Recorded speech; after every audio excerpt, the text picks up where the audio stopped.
My mom sedated me with animal tranquilizers for years to keep me disabled, so I escaped and slammed the door on her forever. A year later, my mom sent a tearful letter claiming she did it out of love and asking to see me again. Going to a ghetto school was like walking onto a battlefield of different diseases. You see, parents didn't want to have to pay to feed their kids lunch, so staying at home sick from school was just not a thing. And one day when a girl coughed on me, I chose not to wash my hands. This one decision ended up ruining the rest of my life. In just a week, I had gone from having a mild sore throat to barely being able to stand without losing my breath. And my parents, the same people who once told me that they weren't going to buy me dinner because I could just eat a lot during the free lunch at school, poured all their savings into hospital bills. It was a race against time to keep me alive. It got so bad that we were forced to ask neighbors for money, and suddenly everyone was helping out, not just with donations, but hospital visits and gifts too. My bedside was filled with flowers, chocolates, all the childhood toys I never had. I'm embarrassed to say that some small part of me almost didn't want to get better from pneumonia. Unfortunately, my wish came true, because instead of recovering properly, I felt super dizzy, lethargic, and could barely stand. And after months in the hospital, I was officially diagnosed with a disability that included not being able to walk for the rest of my life. I tried to be optimistic, to tell myself all I had to do was give myself some time to adjust. My plan for positivity ended up being crushed to the ground, because a few days after going back home, I woke up to the sound of my parents throwing everything I owned into boxes and bin bags. "We're moving!" they exclaimed, as if it wasn't completely out of the blue. What? We don't want to hear it, Zoe. We deserve a fresh start after all the shat you put us through. Their sudden tone change was so abrupt, it completely caught me off guard. I felt too scared to say anything else, so I just nodded my head. In just a few days, I found myself sitting in a wheelchair in the back of my parents' van, driving all the way from our home in LA to Salt Lake City. I didn't even know how I was going to attend school, or what my life would look like as a disabled. Turns out my parents had already made those decisions for me. With all the donations for my illness, they were able to send me to a private high school. In my first month, everyone was gushing over me in the wheelchair, calling me brave and inspiration, because apparently my parents had informed the entire school of what had happened. At first, the attention was cool, sort of made me feel like a badass. But after the first 3 days, I got sick of telling the story of what had happened. I just wanted to go back to being invisible, a recluse. "Mom, things are really hard right now." I tried to confide in her later that day with tears in my eyes. "Hard? You don't even know what hard is. Me and your father have given up everything for you." She was screaming so hard I thought her vein in her forehead was going to explode. So I wheeled myself to my bedroom and cried my eyes out. Part of me just wanted everything to go away, but mostly I just felt guilty. So from there, I hid everything behind fake smiles and pretend laughter, as if my entire life hadn't been flipped upside down. When my mom gave me my medication in the morning, I'd tell her how grateful I was for everything that had happened, how I wouldn't have it any other way. Whenever they posted me on Facebook, I would insist on changing into a yellow t-shirt so I'd look brighter. I just wanted to be the daughter they'd always wanted instead of a burden. And for a while, it worked. I watched as my dad hugged my mom a little tighter. My mom kissed my dad a little longer. It was like all my happiness had been traded in for theirs. So one morning when my parents weren't home and the medication accidentally fell out of my pocket and into the toilet bowl, the last thing I wanted to do was tell them. That's how I spent my morning wheeling myself to the pharmacy to get a medication refill, except my sob story didn't work on her. She just looked extremely confused. "Honey, this medication is acepromazine, a tranquilizer used to sedate animals, mostly dogs or horses. It would never be prescribed to treat any kind of human disability." I felt sick to my stomach. Okay, but can you please just refill them?" I asked, hoping that she didn't know what she was talking about. Over the next few days, I pretended to take the medication, but as soon as my mom walked out, I'd spit it out into my pillowcase. I don't know what I was looking for, but I just knew I had this nagging feeling that wasn't going away. And in just 2 weeks, I was able to stand from my wheelchair for the first time since I was hospitalized all those years ago. My pneumonia was never the reason I couldn't walk. It was always my parents. They've been drugging me for years. But why? The donations, the attention, the sympathy, it all made horrible sense. I'm still figuring out what to do next. I'm practicing walking in secret when they're not home. I've been researching what acepromazine does to humans long term. I'm terrified of what they'll do if they find out I know, but I can't live like this anymore. I've been practicing walking every day for the past week when my parents aren't home. It's not easy after being in a wheelchair for so long. My muscles are weak and shaky, like a newborn deer trying to stand for the first time. I've been using the furniture to support myself, shuffling from the couch to the kitchen counter, then to the dining table. Each day I can go a little farther without needing to rest. Yesterday I managed to walk all the way from my bedroom to the living room without holding on to anything. It was only about 15 steps, but it felt like climbing Mount Everest. My legs were trembling the whole time and I was drenched in sweat by the end of it. But I did it. I actually did it. The hardest part is pretending nothing has changed. When my parents are home, I have to act like I'm still completely dependent on the wheelchair. I have to remember to slump in a certain way, to let my feet drag when they help me transfer to the couch or bed. I have to remember to look tired and weak after the smallest exertion. It's exhausting, honestly. The acting is more tiring than the actual walking practice. I've been researching acepromazine online using my school laptop. Had to delete my search history every time, just in case. Turns out this stuff can cause all kinds of problems in humans. Dizziness, weakness, low blood pressure, even respiratory depression. The effects are temporary though. They wear off as the substance leaves your system, which explains why I'm improving now that I've stopped taking it. No wonder I could barely function. They've been essentially poisoning me for years. The biggest challenge has been dealing with the pills. My mom watches me take them every morning and evening, standing there until I swallow. I've gotten pretty good at hiding them under my tongue and spitting them out later, but I know she's going to notice eventually that I'm not going through the medication as quickly as before. So I came up with a plan. I took a bus to a health food store about 2 miles from our house, told my parents I was studying at the library with a classmate. The bus driver had to help me with the wheelchair ramp, which was humiliating, but necessary for keeping up appearances. At the store, I bought some vitamin B tablets that looked similar in size and color to the acepromazine. Not identical, but close enough that if you weren't really looking, you might not notice the difference. When I got home, I carefully replaced about half the pills in my prescription bottle with the vitamins. That way, if they count them, the numbers will still go down at the right rate. It's not perfect, but it buys me some time. Last night, I overheard something that made my blood run cold. I was supposed to be asleep, but I'd gotten up to practice walking a bit in my room. My parents were in the kitchen, talking in low voices. I crept to my door and listened. The fundraiser next month could be huge, my dad was saying. The church group already promised to match donations up to $5,000. My mom sounded excited. And with the video we're making about her journey, we could easily double what we made last year. We just need to make sure she looks,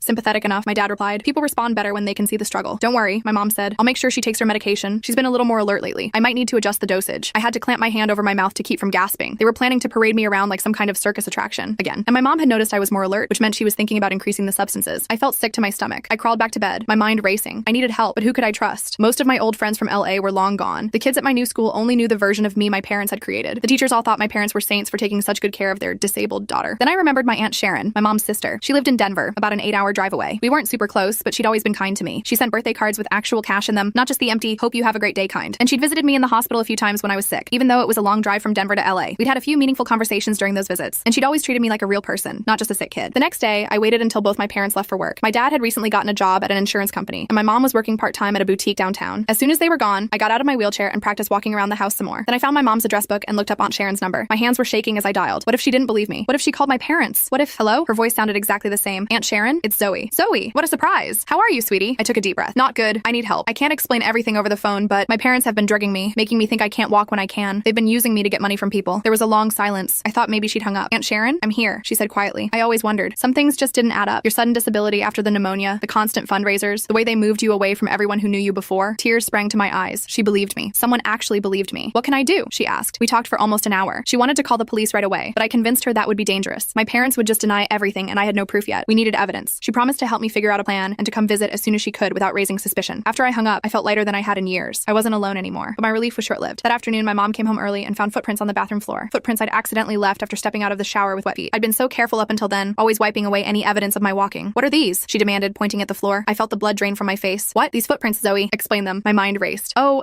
probably from when I was trying to reach something from the sink this morning. I had to kind of stand up a bit from my chair. My feet must have touched the floor. She stared at me for what felt like forever. Her eyes narrowed. You know you're not supposed to try standing without help. You could fall and hurt yourself. I know. I'm sorry. It was stupid. Yes, it was. She crossed her arms. Have you been taking your medication properly? Of course. I lied. Every day. Just like you give it to me. She studied my face. You seem different lately. More energetic. I've been sleeping better, I said quickly. And the physical therapy at school has been helping with my upper body strength. She didn't look convinced, but she let it go. For now. That night, she watched me even more closely as I took my med. I could feel her eyes boring into me as I put it in my mouth, took a sip of water, and pretended to swallow. I even added a little grimace, like it was hard to get down. Open, she said suddenly. What? Open your mouth. Let me see. My heart pounded. Thankfully, I'd already moved the med under my tongue. I opened my mouth wide, lifting my tongue to show her there was nothing there. She seemed satisfied and left the room. As soon as she was gone, I spit the med into a tissue and flushed it down the toilet. That was too close. She was getting suspicious. The next day, things got even worse. When I came home from school, there were new locks on the medicine cabinet, and a few days after that, I noticed a small camera had been installed in the living room, pointed directly at the main areas where I spent most of my time. They were watching me. I texted Aunt Sharon about the new developments using a burner phone she'd mailed to me in a care package. She'd cleverly hidden it inside a stuffed animal with a secret compartment. My parents had opened the package when it arrived, but hadn't thought to check inside the toy. They're getting paranoid, I texted her. Installing cameras now. This is getting dangerous, she replied. We need to move faster. We agreed that she would visit in 2 weeks, claiming she was in town for a work conference. In the meantime, I needed to gather evidence. I started taking pictures of my medication bottle with the label clearly showing it was acepromazine. I found receipts for the substance in my dad's desk drawer and photographed those too. I even recorded a video of myself walking around my room when my parents weren't home, showing the date on my phone first to prove when it was taken. But my parents were getting more controlling by the day. My mom started coming into the bathroom with me, claiming she was worried about me falling. My dad installed more cameras, including one in the hallway outside my bedroom. They were closing in, making it harder for me to practice walking or do anything without supervision. Then came the night that changed everything. I was in my room pretending to do homework while actually texting with Aunt Sharon when I heard my parents arguing downstairs. I couldn't make out the words at first, but their voices kept getting louder. She knows something, my mom shouted, loud enough for me to hear clearly. I can tell. Keep your voice down, my dad hissed. We need to increase her dosage, my mom continued, slightly quieter now. She's been acting different, more alert. What if she figures it out? If we give her any more, it could be dangerous, my dad replied. We need her functional for the fundraiser next month. We need her compliant, my mom snapped back. Everything we've built could come crashing down. Their voices dropped again, and I couldn't hear the rest, but I'd heard enough. They were planning to substance me even more heavily. I needed to act fast. The next morning, my mom brought me a glass of orange juice with my meds. The juice looked cloudier than usual. I pretended to drink it, but managed to pour most of it into a potted plant when she turned to answer her phone. As soon as she left for work, I dumped the rest down the sink. My suspicions were confirmed. They were trying to increase my dosage by crushing the pills into my drinks. That afternoon, Aunt Sharon texted me with a plan. She was coming this weekend, not in 2 weeks as we'd originally discussed. She'd booked a hotel room near our house and rented a car. She was going to help me escape, but my parents must have sensed something was up. That evening, they sat me down for a family meeting. My dad paced back and forth while my mom sat across from me, her face a mask of concern. Zoe, we're worried about you, she began. You've been distant lately, secretive. I don't know what you mean, I said, trying to keep my voice steady. We think you might be skipping your medication, my dad said bluntly, which would explain why you've been acting so, different. I take my pills every day, I insisted. You watch me take them. My mom leaned forward. Then how do you explain this? She held up her phone, showing a video from their security camera. It showed me walking, actually walking, from my bedroom to the bathroom in the middle of the night. I'd been careful to avoid the cameras during the day, but in my sleepy state that night, I'd completely forgotten about the hallway camera. My blood ran cold. I can explain, I stammered. We're very disappointed, Zoe, my dad said, his voice hard. After everything we've done for you, everything you've done for me, I couldn't help myself. You've been drugging me, making me think I couldn't walk. They exchanged a look I couldn't quite read. You're confused, sweetie, my mom said in a sickly sweet voice. The medication helps manage your condition. Without it, you might think you can walk normally, but you'll just hurt yourself. That's not true, I was shouting now. It's animal tranquilizer. It's not meant for humans. My dad's face darkened. This is exactly why you need your medication. You're becoming paranoid, delusional. What happened next is still a blur. I remember trying to stand up from my wheelchair to prove I could walk. My dad pushed me back down, hard. My mom went to get my emergency medication, a higher dose, I'm sure. I fought, screaming that I wouldn't take it. In the struggle, I fell out of my wheelchair, hitting my head on the coffee table. I woke up in my bed, groggy and disoriented. My head throbbed where I'd hit it. When I tried to get up, I realized with horror that they'd restrained me. Actual restraints on my wrists and ankles, tying me to the bed. My bedroom door was locked from the outside. They kept me like that for 3 days. My mom would come in to feed me, help me use a bedpan, the ultimate humiliation, and give me my medication, which she made sure I swallowed by checking under my tongue and inside my cheeks afterward. My dad installed a new lock on my bedroom window and removed anything I could potentially use to escape or call for help. On the third day, my mom came in looking worried. "Your Aunt Sharon called," she said casually, watching my face for a reaction. "Says she's in town for a conference and wants to visit." Isn't that nice? I tried to keep my expression neutral, but my heart was racing. "Yeah, that's cool. I told her you weren't feeling well, that you had a bad fall and needed to rest." My mom's eyes were cold despite her smile. She seemed very disappointed. I said nothing, but inside I was panicking. Aunt Sharon was my only hope, and now my parents were keeping her away. That night, after my mom gave me my medication, I pretended to fall into a deep sleep. I managed to hide the med under my tongue again. I was getting better at it despite their checks. As soon as she left, I worked on loosening the restraints. They'd gotten slightly careless, not checking them as thoroughly since I'd been cooperative the last day or so. It took hours, but I finally freed one hand. With that, I was able to untie the rest. Moving silently, I crept to my bedroom door. Locked, of course. But in their arrogance, they hadn't considered that the lock was the simple kind with a hole in the center of the knob. I took a straightened paperclip I'd hidden in my pillowcase and picked the lock, a skill I'd learned from YouTube videos on my school laptop. The house was dark and quiet. It was after midnight and my parents were asleep. I tiptoed to their bedroom and carefully, silently, opened the door a crack. They were both in bed, my dad snoring softly. On their nightstand was my bottle of Hills. I crept in and took it, along with my dad's phone. Then I went to his office and found the folder labeled Zoe's Medical, where they kept all the records of my fake condition. I took pictures of everything with his phone, then sent them all to Aunt Sharon's number with a text. "Help. Escaped but need pickup." They drugged me and restrained me. Just as I hit send, the lights flipped on. My mom stood in the doorway, her face a mask of fury. "What do you think you're doing?" she hissed. I backed away, clutching the phone and med bottle. "Exposing you," I said, my voice shaking but determined. "It's over, Mom. I know what you've been doing, and now other people do too." She lunged for me, but years of being in a wheelchair had made my arms strong. I pushed past her and ran,